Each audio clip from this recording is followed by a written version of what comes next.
Hello and welcome back to Alternate Shots. I'm John Ellis. I am the founder and editor of two Substack newsletters. One is called News Items. The other is called Political News Items. You can find them both at news-items.com. I'm Richard Haass. I write the weekly, though sometimes more, newsletter also on Substack called Home and Away. And I'm just back from a research trip to understand America. So I spent a few days in Aspen, Colorado, taking the pulse of this country. Excellent.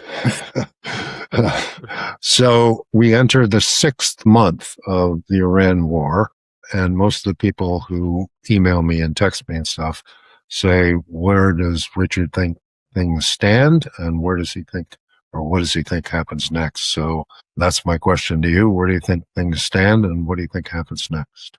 Well, where things stand is I think there's a pretty good chance, John, that we get some type of several months long agreement to reopen the Strait of Hormuz.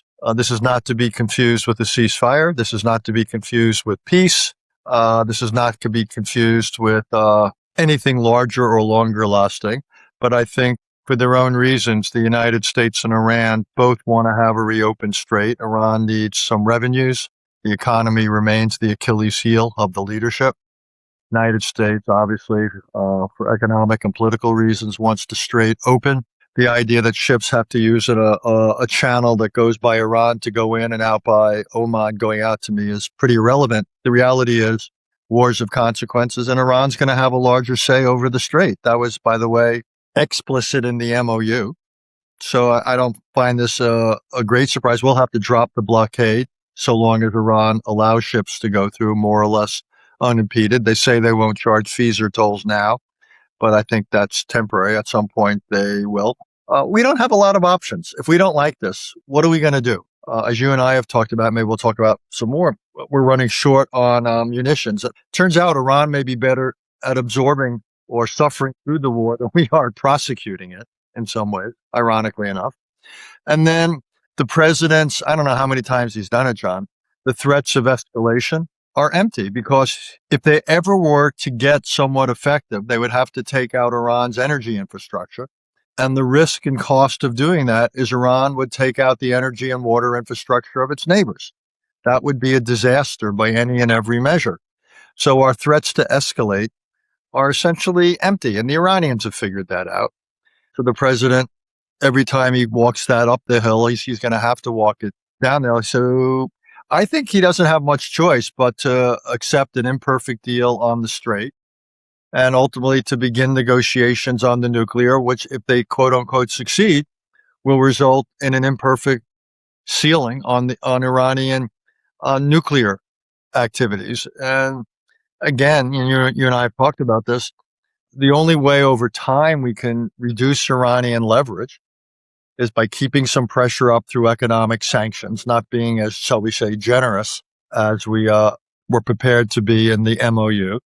We've got to find ways of reducing the economic and strategic importance of the Strait of Hormuz.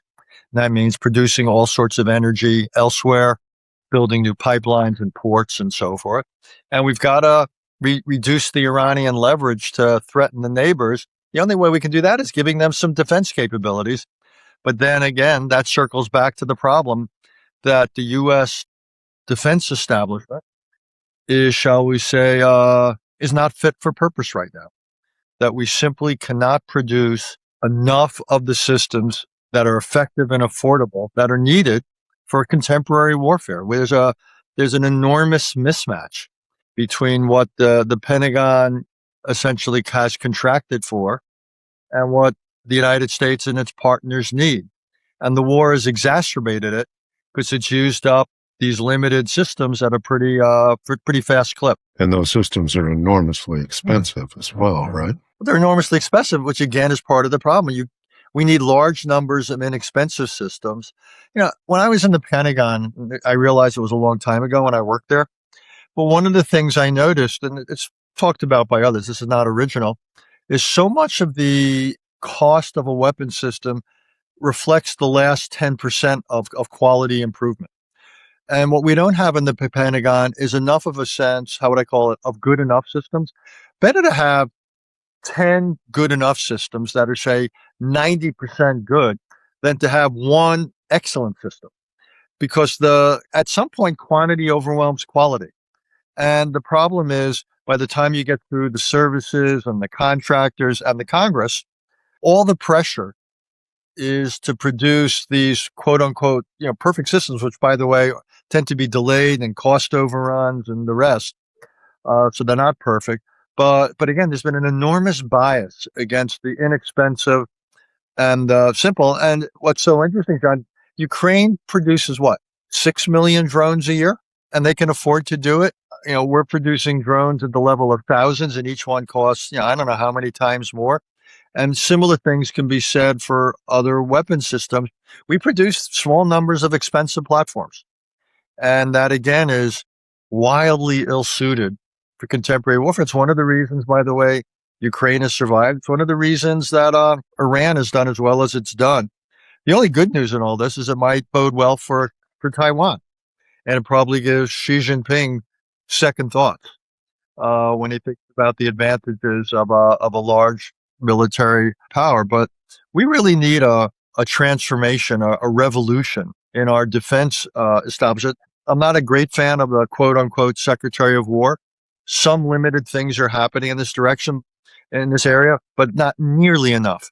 This has been a problem that's existed over multiple administrations of both parties, and Congress hasn't really been able to conduct oversight because Congress is part of the problem when it spreads around weapons production over multiple districts and states.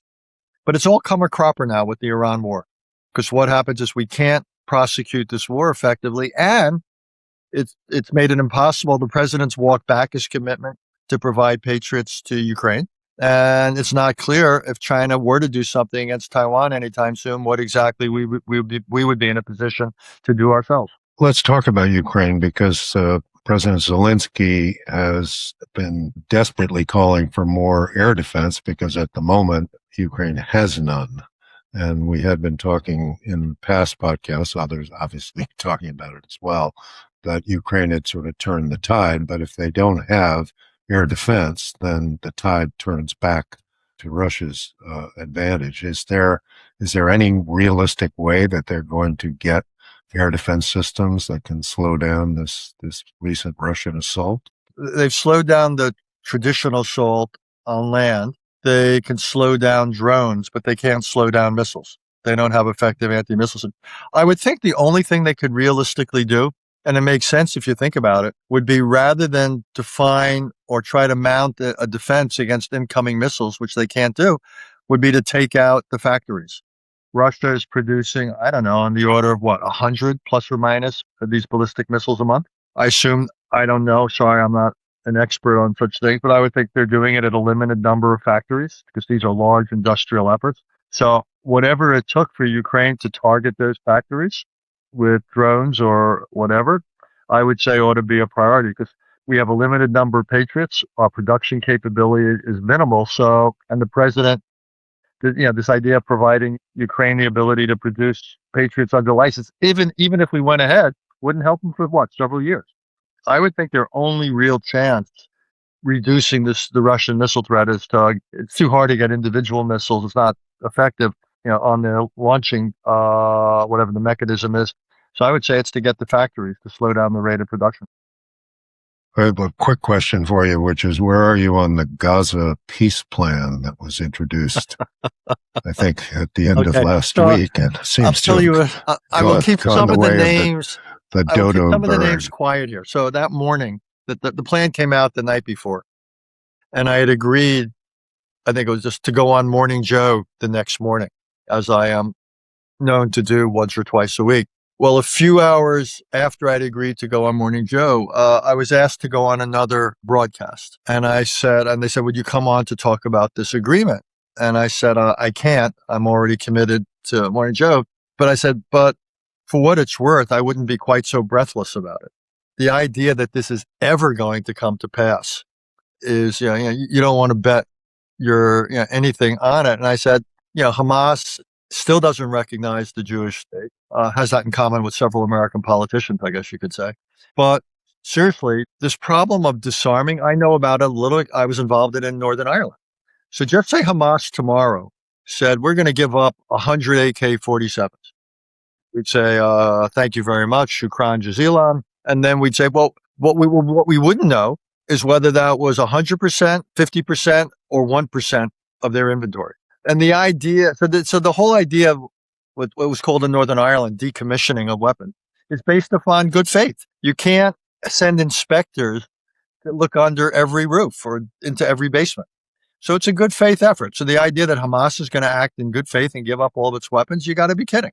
And the Israeli, their enthusiasm for getting out of Gaza after what happened on October 7th is, shall we say, limited. When the president goes on, was True Social, whatever it was, and others talking about this great accomplishment, finally, of the Board of Peace, I thought I was living in an alternative universe.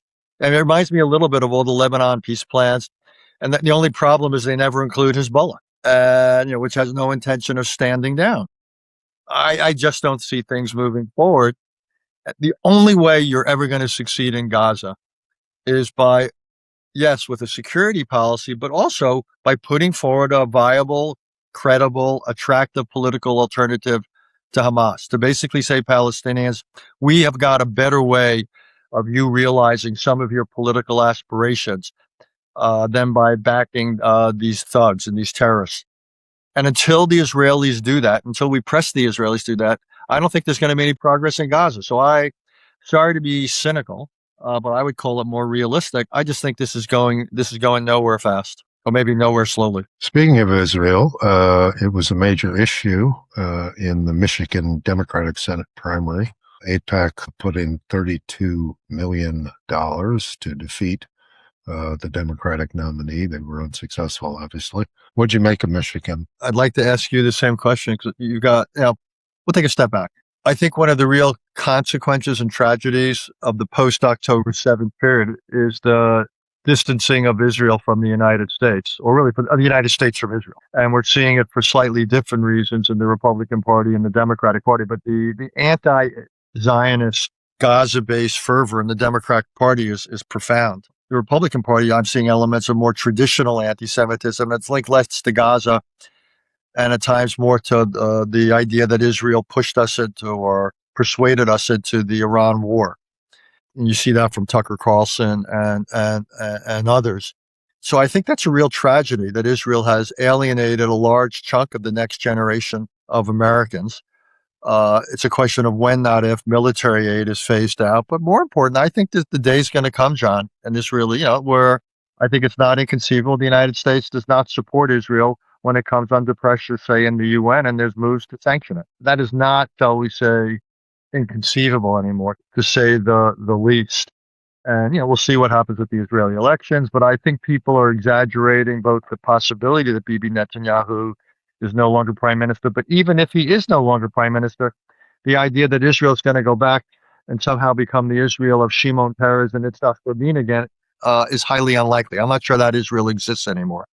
So Israel is likely to continue with policies that feed the estrangement between it and the United States.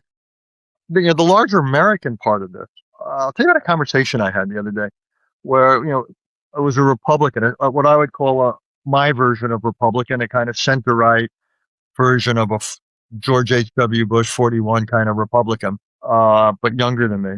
Rhino. And he said, one of the bad things about what's happening, he said, the progressive candidate wins in Michigan, and given what's happening around the country, he says, is that will remove any incentive for the Republican Party to try to appeal to the center. So if your goal is to ease the hold of MAGA on the Republican Party, and once again have the Republican Party become a conservative party rather than a radical populist party, the worst thing that could happen is that the DSA and extreme progressives dominate the Democratic Party, because then the Republicans will figure they can win simply by making the Democrats the issue, and they will not have to fight or move to the center. And I thought that was an interesting thing. So it's not inconceivable that as we move towards 28, we could basically have both parties in the respective end zone, and a lot of the middle of the field could be relatively barren, and I think would be bad for America. At that point, we don't have a centrist party, and I worry about the consequences of that. I wrote a piece for Political News Items about the results on Tuesday. And, the big story, obviously, is there a blue wave building ahead of the midterm elections? And will that propel the Democrats to recapture control of the House, which seems likely, recapture control of the Senate, which seems less likely, pick up gubernatorial seats, which seems possible? And I was sort of less interested in the candidate races, if you will, than I was in the referenda races. There were two in the state of Missouri, and there was one in Kansas. All three were strongly supported by the Republican Party and the Republican leadership in those two states. And all three went down to magnificent defeat.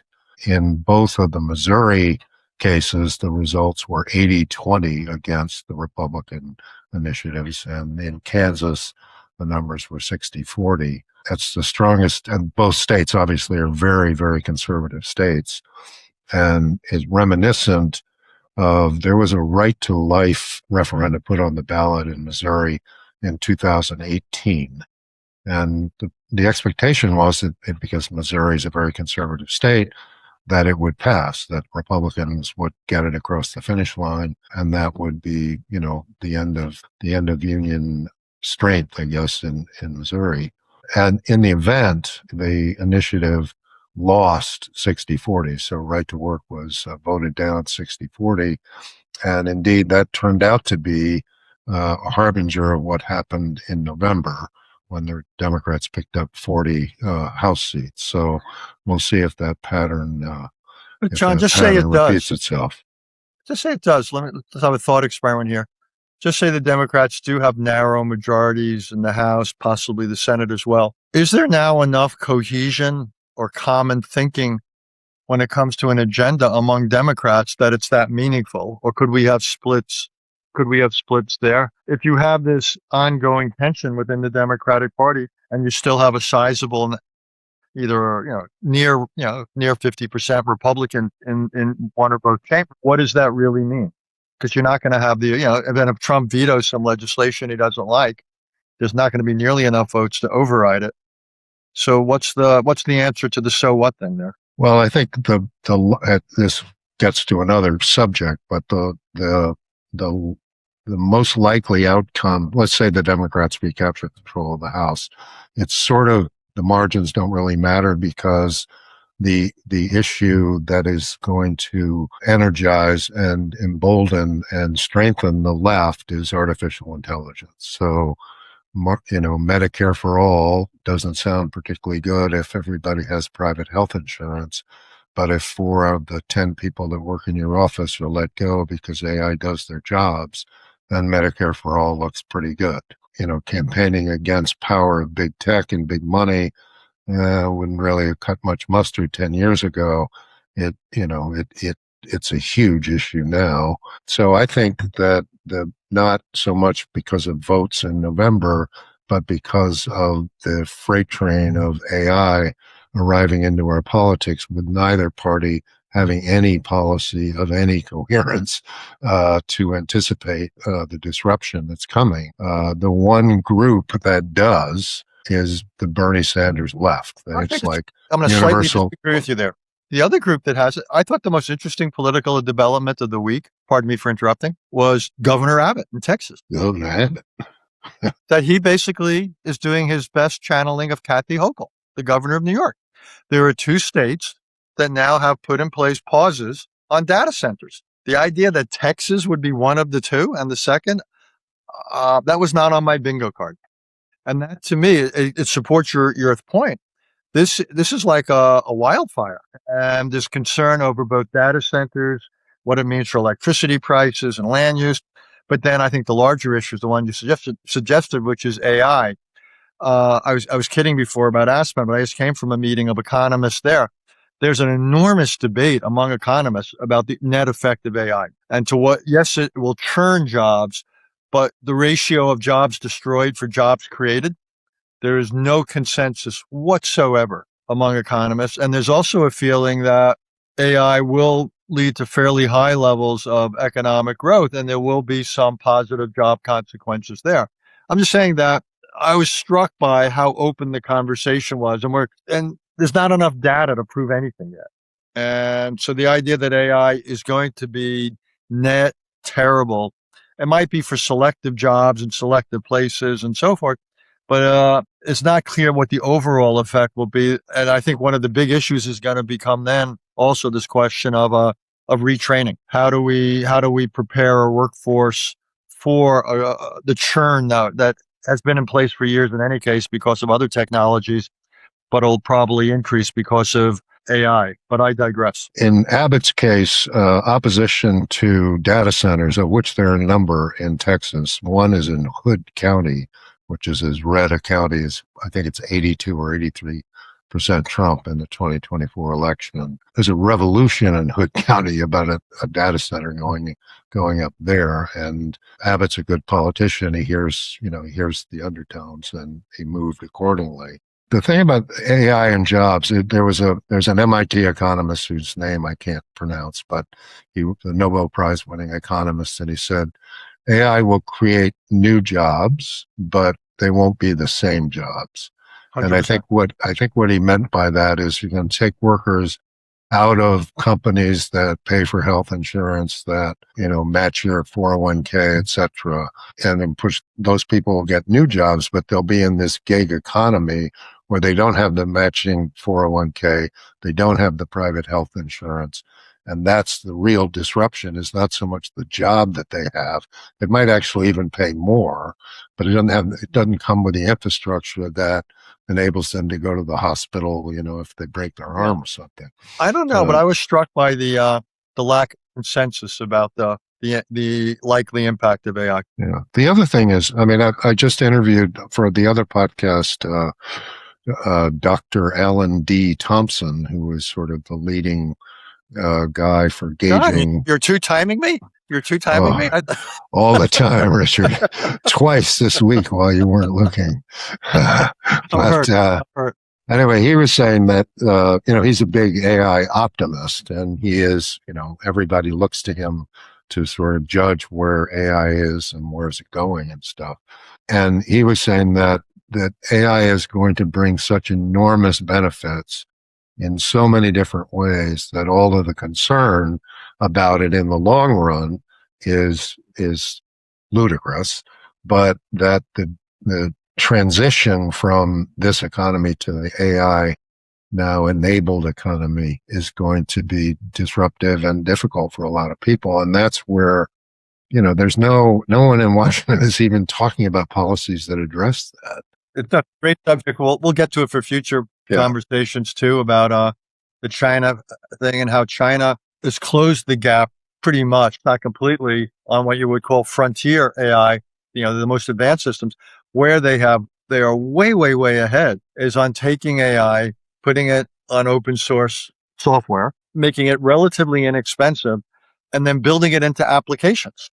So one can imagine a new era of Belt and Road, which is AI fueled, if you will. And China is suddenly providing electricity grids, industrial infrastructure of every sort around the world. It's, so I think one of the big debates that's going to happen within the administration or Congress is going to be, to what extent are we prepared to, if you will, put export controls to the side and essentially allow AI to be much more available. Talk about a consequential debate. Well, in that conversation I had with Alan for the podcast, I said, we're relatively where the U.S. and China stand, and he said China's caught up. It's in some ways it's ahead, and because they have the infrastructure that we don't have, which is the 3x the electricity, right, et cetera, and because the models are open. You and I can take them and develop them, modify them to our purposes. They're killing it in Africa, et cetera, et cetera, et cetera. 100%. We are getting very close to the 28 minutes, so we're going to stop talking about enough of this AI stuff, the big stuff, and get right down to it, which, of course, unfortunately brings us to White Sulphur Springs, West Virginia, where the New York football Giants are in training camp. My guy Odell Beckham is back, so that's improved my mood about the New York Football Giants. But how's your mood about the New York Football Giants? Well, each team is allowed, I don't know if it's 10 or 12 practices, and the Giants have had about half of theirs. The good news is their defense looks really impressive. And they have, and this year and last year with some of their draft choices, I think the Giants are putting together a defense of a lot of fast, strong, talented players. So I'm excited about that. What I'm a little bit less excited about is their offense. Jackson Dart has yet to convince. Let me just put it that way. There are Convince. flashes of talent, but shall we say there are stretches also of inconsistency. Hurts me to say this. And I wish he was spending a little bit less time kind of doing the social thing, maybe over the year, a little bit more time digging in. That's maybe unfair, but it's just not clear to me how good the Giants are going to be on offense. But maybe they don't have to be if their defense is good enough. It's their first year with the new coach. Harbaugh's instituting a lot of new stuff. It might be a slower start than I would like. My bet that the Giants are going to make the playoff. I'm not backing away for it, but I'm not necessarily going to double down on it after watching the last week. I think your guy's going to make the team.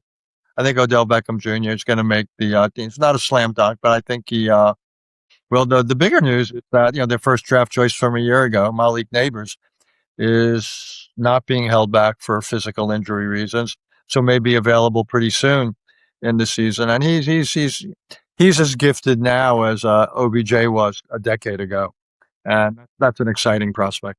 So one of the greatest headlines in the history of Boston newspapering was Pennant Fever grips hub, the hub being Boston. And lo and behold, Pennant Fever is gripping the hub again with the most remarkable turnaround, one of the most remarkable turnarounds in the history of baseball. Have you been following this story?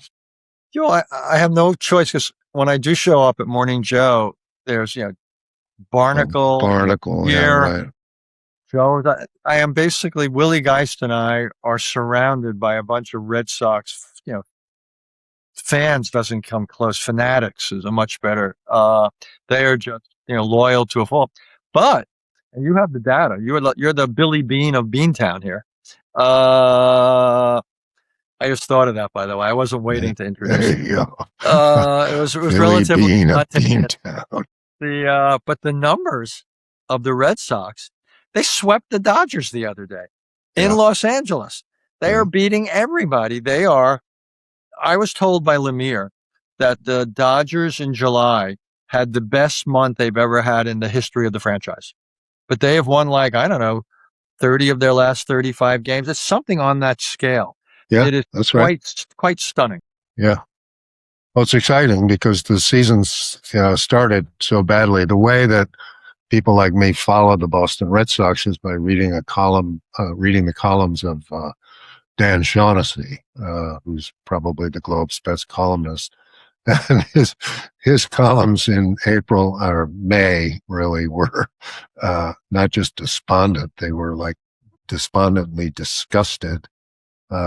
He basically, read the obit by Memorial Day, and he's had to pull back from that. So, they were 15 games or so behind the Yankees. Now I think they're a game behind.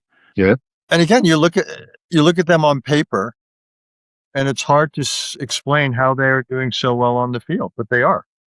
So there you are. What's that definition of a French intellectual? It's someone who, when something works in practice, he explains to you why it can't work in theory. Well, that's where I am. That's where I am with the Red Sox right now. It can't be happening. They can't be this good. It's the biggest surprise of this baseball season. I assume the Dodgers will revive. They won't keep losing games because they are the best team that money can buy. But the Red Sox are the shocker of the season. Are you concerned about the Yankees at all, or no? Yeah, because they got half the team is injured, and without Aaron Judge, Aaron Judge is critical for the team, and it's not. He's been out much longer than people predicted. So yeah, I am concerned. So even if they do make the playoffs, unless he's at full tilt, I don't think they do very well. So yeah, I'm concerned. But the only good news is my expectations are modest. So if I'm surprised, it would be on the upside, not the downside. So it's good. As a rule of thumb, John, if I may make a recommendation, it's good to go through life with low expectations. Well, let's see. You've done Bohemian Grove and Yeah. the Aspen Ideas Festival. What's your next stop in understanding America? Hard Scrabble America.